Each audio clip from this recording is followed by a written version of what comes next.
to pay tribute to General Moses Ali, a man whose life reads like the history of Uganda itself. He served in the colonial army as a young man, rose to become one of General Idi Amin's most trusted ministers, and later took up arms as a rebel leader before accepting amnesty and returning to national life. General Ali devoted over 5 decades of his life to public service. Throughout that long journey, he served Uganda in various capacities: as a soldier, a member of parliament, a cabinet minister in several portfolios, first deputy prime minister, second deputy prime minister, and deputy leader of government business. He remained a central figure in Uganda's public affairs for many years. The late General Moses Ali belonged to a generation of leaders that witnessed and indeed participated in some of the most defining moments in Uganda's history. Through periods of political transition, conflict, reconstruction, and nation building. His longevity in public service also meant that he mentored and worked alongside several generations of leaders. Many members of this House today have differed with him politically, but they undoubtedly learned valuable lessons from his experience, his institutional memory, and understanding of the evolution of our nation. That wealth of experience deserves acknowledgement and respect.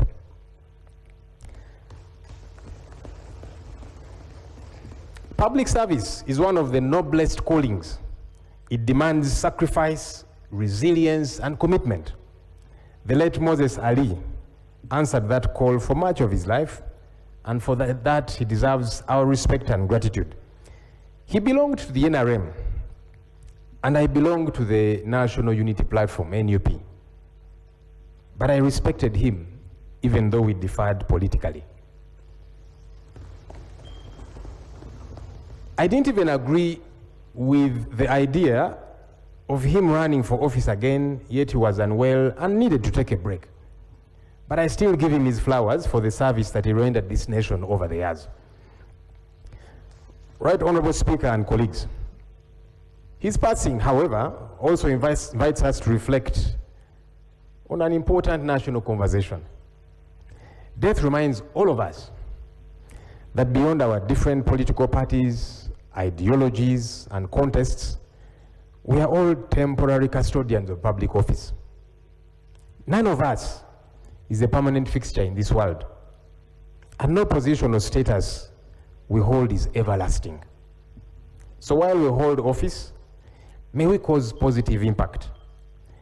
May we be diligent leaders. Let us respect the rule of law and the people of Uganda whom we serve.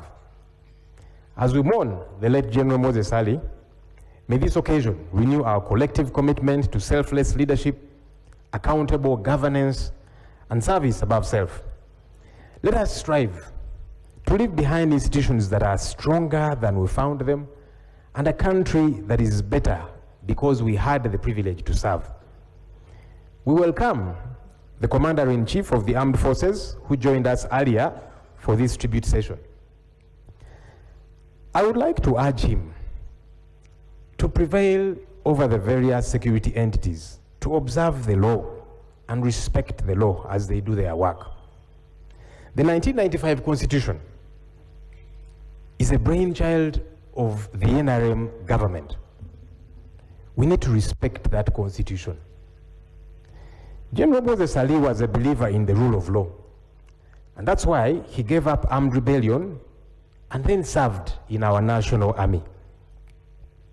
Anyone, whether a leader or an ordinary citizen, can be suspected by the state to have committed any offense, but they ought to be apprehended as the law stipulates, detained in a gazetted detention facility, and produced in court within 48 hours. Lately, Right Honorable Speaker and colleagues, people are abducted, taken for days, weeks, and even months. Sometimes they are tortured, their family does not know their whereabouts, and they are not produced in court. This is not right, and we must collectively condemn it.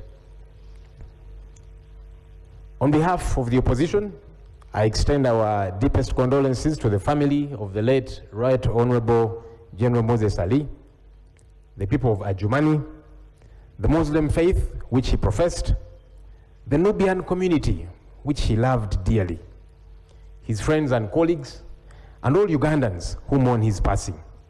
May they find comfort in the years he dedicated to serving this our country. May God grant General Moses Ali eternal rest and comfort his family in this very trying time. For God and my country.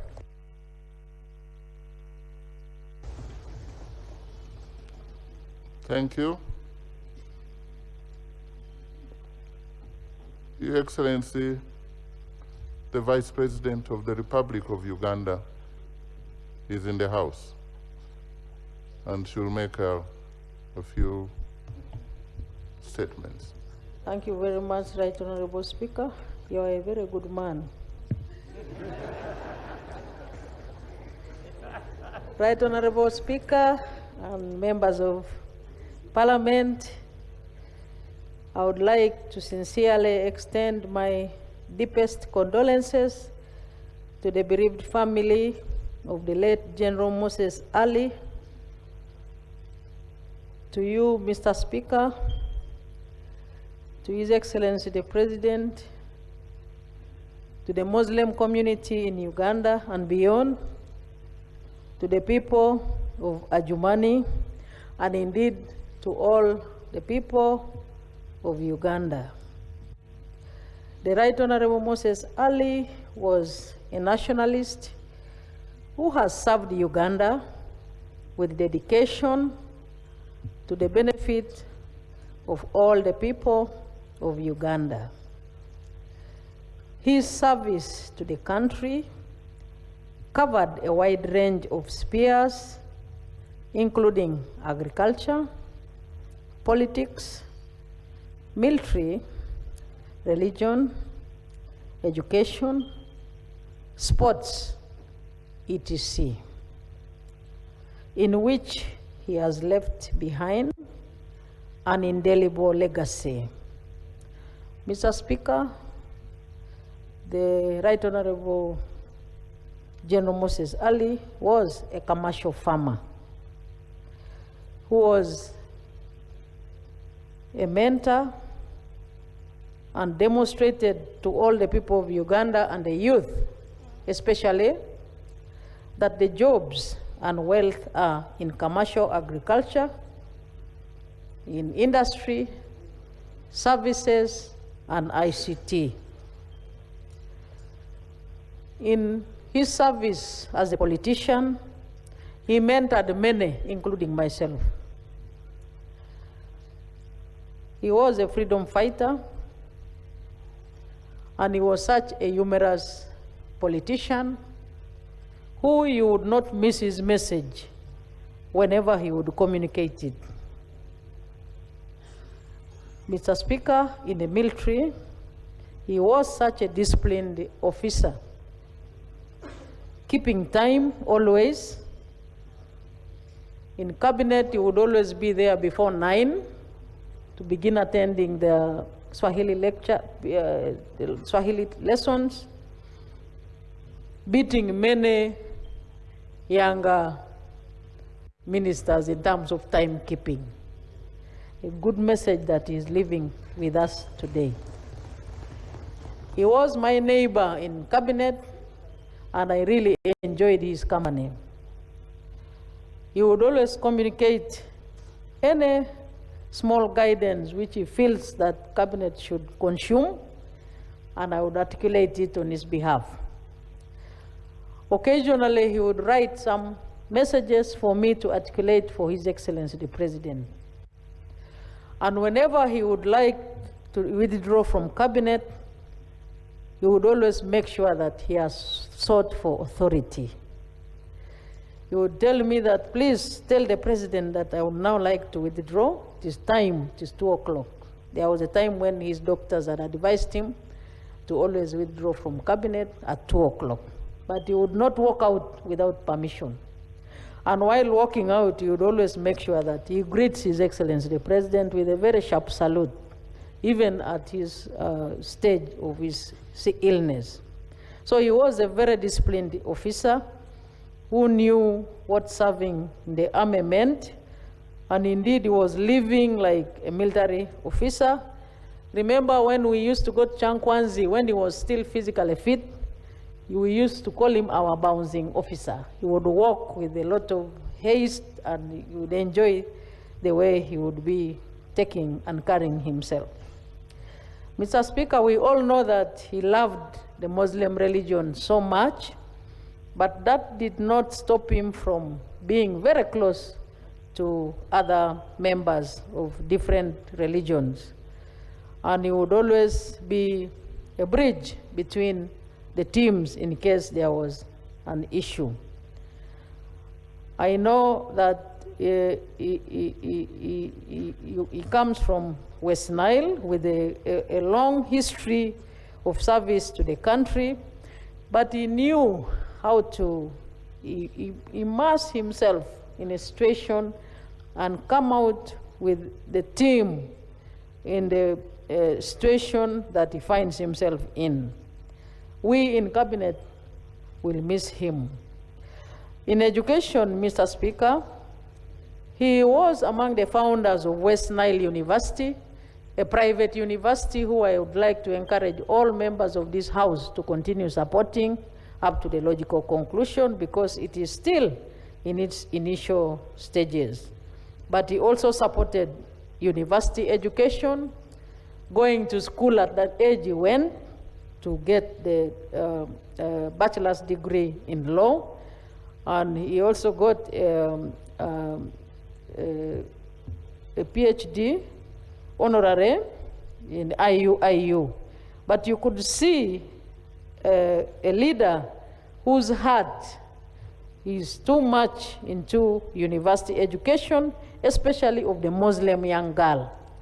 He used to talk about how Muslim young girls are always disadvantaged, but he was a voice in raising the young girls who are Muslims to go to school and complete school. Mr. Speaker, there was a small clip which was circulating at one time, demonstrating that General Moses Ali was indeed a supporter and a participant in sports. In Nambole, one time he was playing football, and he kicked it with all his might, and you saw what happened. But it is a fact that sports is very good for physical fitness. He was a sportsman, and indeed, he has mentored many young sports people. He touched many lives during his service to our country with his humor and simplicity in carrying his messages. Mr. Speaker, I thank His Excellency the President for standing with General Moses Ali and the family, especially during the time when he needed specialized treatment. His Excellency the President was always standing with him, according him all the necessary support in terms of medication. May the Almighty God rest the soul of General Moses Ali in eternal peace. Thank you. Thank you. Lieutenant General James Mujira.